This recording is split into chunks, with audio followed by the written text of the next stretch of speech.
Hello, hello, hello, everyone. I am Stephanie. I'm Miss Cameroon Germany 2024. I used to be Miss from Germany 2022, and I just decided that you know what? It's time for me to sit down on the couch and just talk about what I like talking about, and it's pageantry. Why pageantry? You'll find out in a while, or you find out in a few minutes to come. But the thing is, one thing I've realized about me is that if there's something that I can talk about from now to tomorrow, it's pageantry.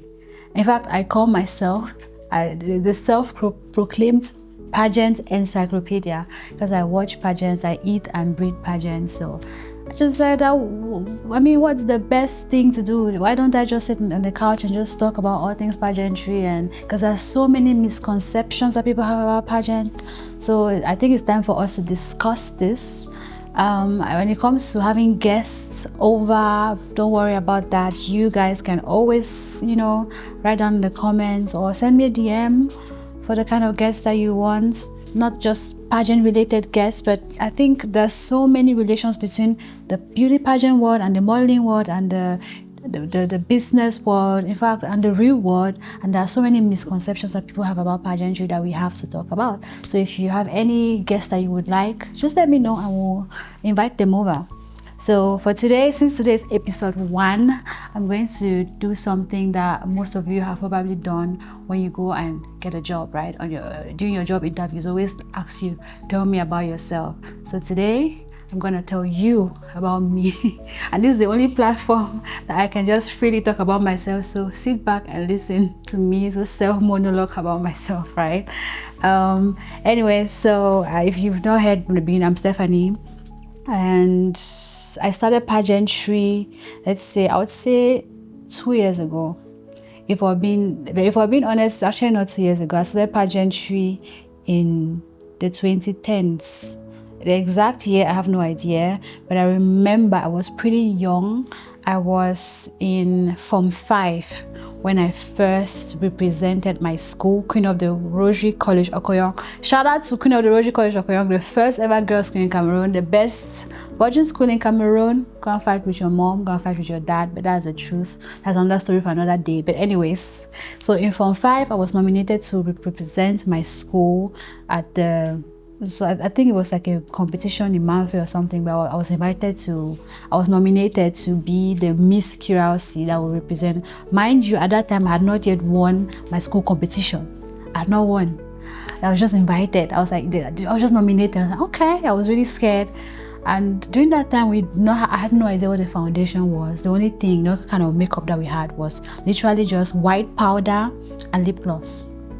White powder and lip gloss. So just put on some white powder on my face. If I have the photo, I wish I have the photo to post somewhere.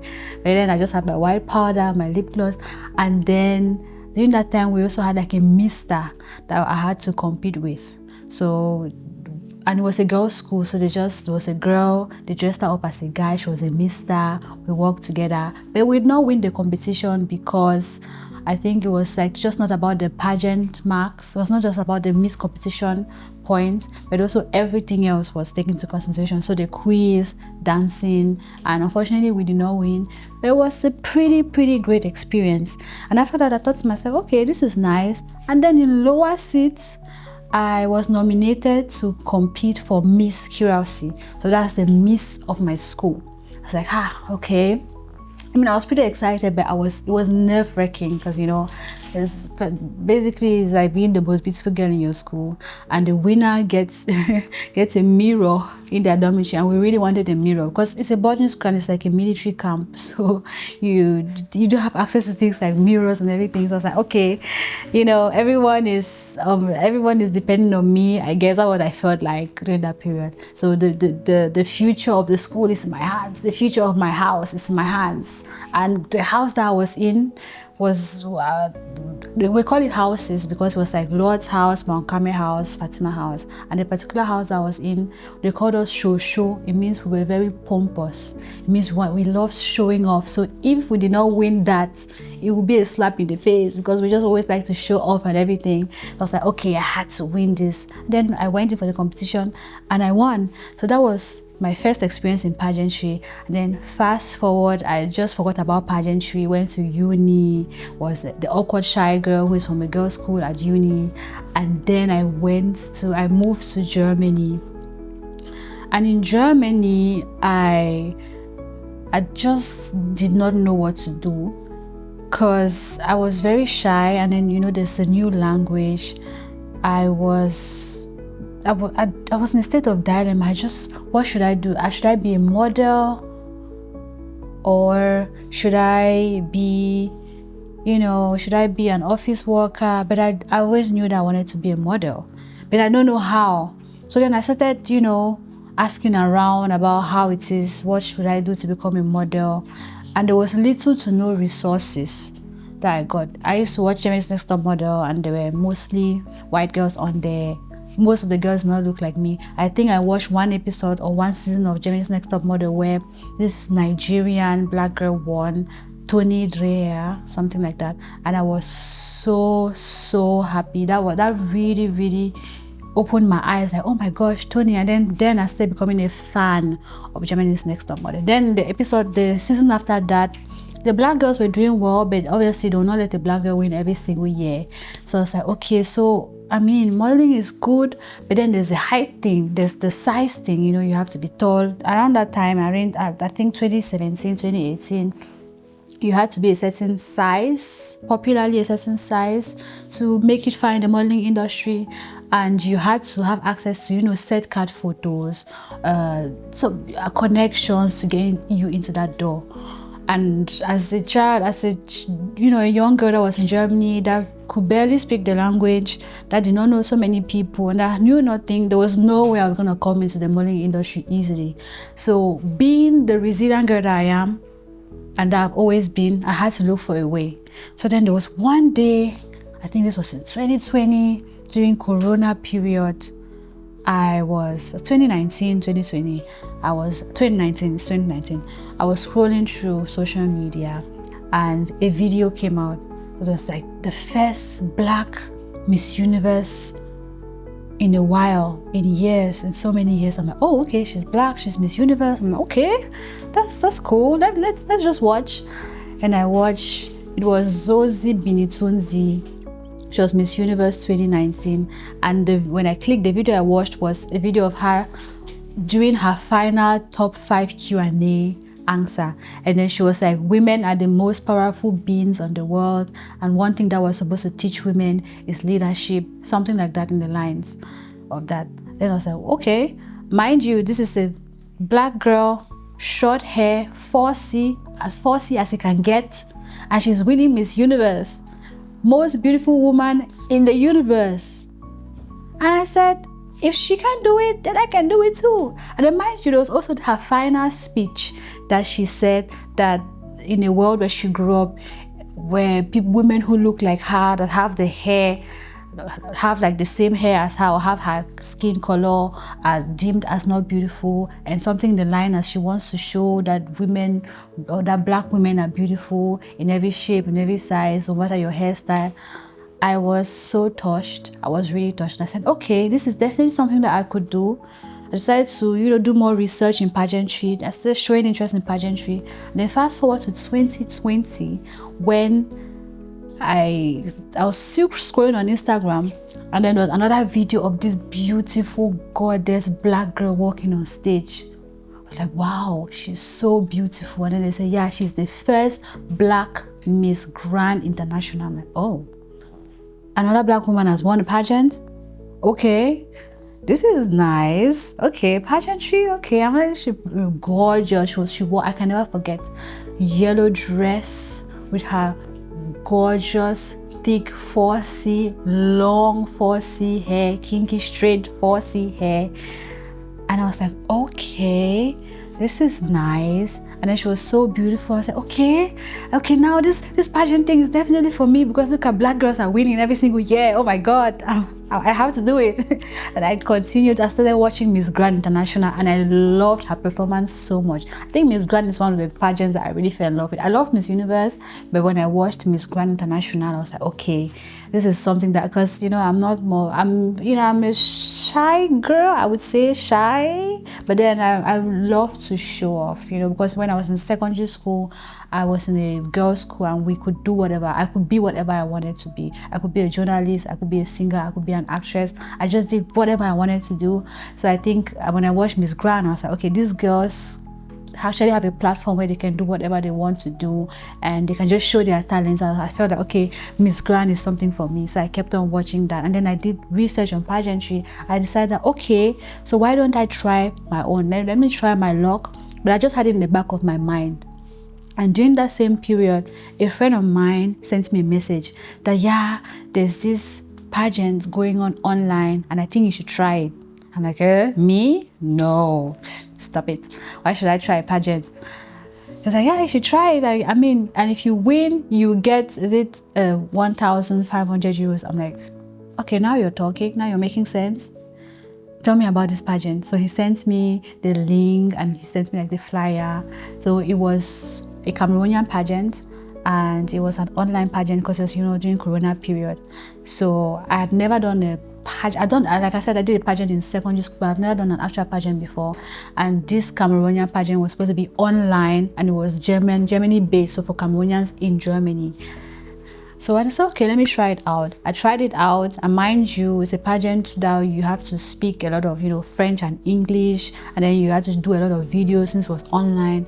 I did everything. I tried. I gained the attention of the Francophone community. That was one of the communities that is really, really hard to gain their attention, but I really worked hard because of the, the videos that I made, and I gained their attention, and I turned out to be second runner-up, which was I was a bit sad about that. I was sad, I'm not gonna lie.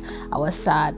That's one thing that we actually have to talk about, disappointments when you don't have the title, or when you don't get what you were hoping for in a pageant, especially if you invest a lot. Because no matter how small the pageant is, even if it's an online pageant, you invest a whole lot to get to where you are.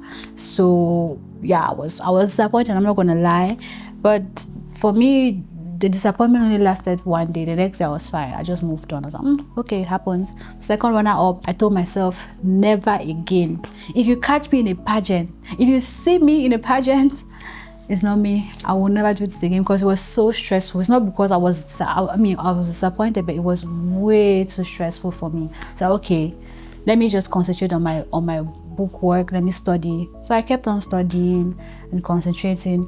And then one time again, I saw another advertisement for a pageant, another ad on Instagram for a pageant.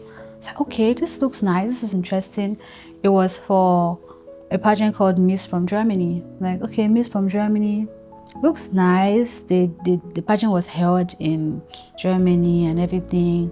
I liked the activities. It was during Corona. The first one was held during Corona, but it still looked nice. I was like, okay, this is something that I might not have to invest too much in it. I thought wrong. But anyways, I tried, and the whole pageant experience was amazing. I met some amazing people whom I'm still in contact with, whom are doing amazing things. And I became Vice Miss from Germany, and I was crowned Miss Planet Germany. Oh, that was also really nice. And in the beginning, to be honest, I really, really wanted to win that pageant, because it was my second try, and I invested so much in that pageant. Everything went wrong during my preparation for that pageant. Every single thing went wrong. But through God and through hard work and through destiny, I still at least I got a title. Not everybody goes to a pageant and gets a title, so I was literally my disappointment lasted for like a few minutes, and then afterwards I was like, oh, okay, let me just manage what I have. Then was crowned Miss Planet Germany, went to Uganda, and then another stuff happened there again, where I could not compete as planned because the pageant did not even hold, even though we went there for the actual pageant. That one I was disappointed. I was disappointed for a long time, because we really went there, but we didn't even have a chance to compete. It's not like you went to a pageant and then you competed, but then you did not go far. But you traveled all the way, hours and hours and hours away to a country to compete in a pageant, but then you did not make it. That was That was heartbreaking. But I did not give up. I was like, okay, no worries. I came back and had to work my way up and had to, just organize myself and come back into daily life. It wasn't easy, to be honest. And after that, in 2020, I also said, okay, never again. I'm not doing pageants again. That's all. Please, that's all. Fast forward to 2 years later, I was scrolling through Instagram once again and I saw another flyer for, we're looking for the first Miss Cameroon Germany. I'm like, okay, Miss Cameroon Germany.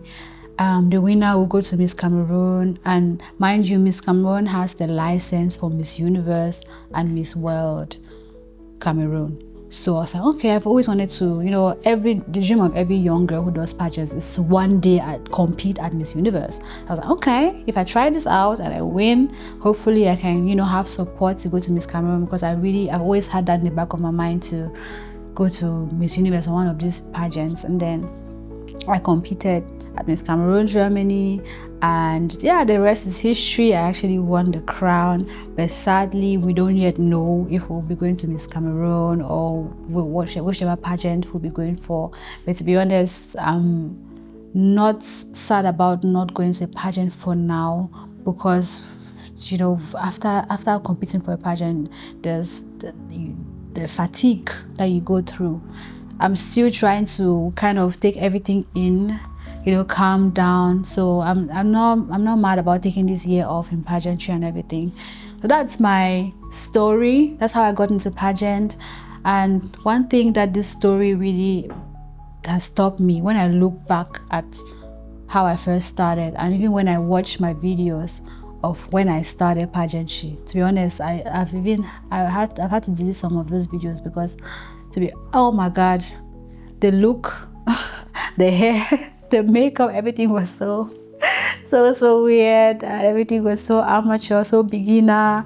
And just to see how I started, mind you, when I started pageants, especially when I was training for Miss from Germany, I used to work at Aldi I used to do my house building at Aldi. So when I used to have late or night shifts, and when all my colleagues were, in the store attending to customers, and I'm doing break, I would put my camera on the floor with my huge lager shoes and my ID uniform. I'll be practicing my walk up and down in the office area at ID, or let's say outside. I'll be practicing my walk outside in front of the house. And it's just the amount of work I put into learn, even when it comes to learning how to walk the runway or catwalk skills. One of the things that I'm so proud of myself for is how much I invested in learning how to catwalk. I'm not perfect yet. I still have to learn more and more and more, because I believe that if you have a skill and if you want to be good at what you do, you have to keep working on it. But obviously I will not be doing my catwalk every single day the way I used to do last time or in years back, because I had no clue about how it went or how it works. But I used to train my catwalk every single day, morning, afternoon, evening. Sometimes I'll stay up to 4 a.m. in my room walking up and down. Thank God I'm on the first floor, so there's nobody below me, because I'm sure if I had neighbors downstairs, they would literally knock on my door and be like, girl, come on, why are you walking up and down? Are you a monitoring spirit or something like that? But I would walk and walk, and I saw that I was improving, and people were actually saying, oh yeah, you're improving, like, oh, you're getting better. And that really resonated with me. It made me really proud. It made me more confident in myself, because I knew that I've been working on myself. And during that period of Miss from Germany, like, nobody could tell me anything, right? I could accept criticism, but I knew who I was, because I was confident in how much practice and how much work I've put in. And that's when I realized the importance of practicing, the importance of rehearsing, the importance of investing in yourself and investing in what you want to do, and not just showing up to a place without at least rehearsing prior, because the confidence that it gives you is out of this world. There's fellow candidates that were also there, but then they had never, to be honest, I don't blame them, because there are no resources online. You have to go the extra mile to get access to resources. So I don't blame them at all. But for me, what I did was I checked out Miss World Cameroon at that time, because she was in the top 30. So I checked out her coach, and then I contacted her coach, and then the guy was so nice, and he was like, okay, I know you're a student and you don't have much, but we can work something out. Shout out to Fuzi, shout out to the Confidential team, and he was helping me. Like every single week we'll have classes, and apart from those classes, I would be practicing every single day, and I'll be sending him videos for him to evaluate my work and give me tips, and he would tell me, okay, this time you work like this, maybe you can change this and change that, and I will make sure that I will not sleep until I fixed what he has asked me to fix, and I'll send it. And then, because I feel like I'm a perfectionist, I really want to, if I'm learning something, I want positive feedback. I want to know that I'm improving. So when he gives me tips, I'll make sure that I fix it and then send the videos back to him, and then he'll be like, okay, now it works. So I'm super happy that I was able to do that. It's just that was, that's something that I did, but many people don't know that they can do that. And I don't think that people that are coming, or the young girls that are coming, should have to go through that kind of hard work, or should have to spend 2 years and then something they can learn for 6 months, to be honest. So that's why I'm doing this podcast, so that I can, put all the know-how that I have about pageantry, about modeling. And, you have like a diary. This is my personal diary. You can have a look into my personal diary and learn from it, and just maybe listen, and maybe a few tips or something on how to get a coach, or because I would definitely love to invite some pageant coaches on here to talk about their experience, talk about how to learn fast. Or you can have, past beauty queens, about how their experience in an international pageant were. And then you have me, who has been to a national pageant and to a field international pageant. I can tell you my experience about it and what to expect, how to prepare for a pageant. And then there's one thing people actually don't know as well, that if you're good in pageants, then you probably will be good in modeling, even though you might not meet the societal standards of what a model should be. But come to think of it, in pageantry, the skills that we learn is catwalk, public speaking, resilience, and many others. The catwalk for sure. But for pageant queens, in order for them to go on stage, they have to learn and train a lot on their catwalk. So that's why it's very easy for a pageant girl to tone down her catwalk and slay on the runway.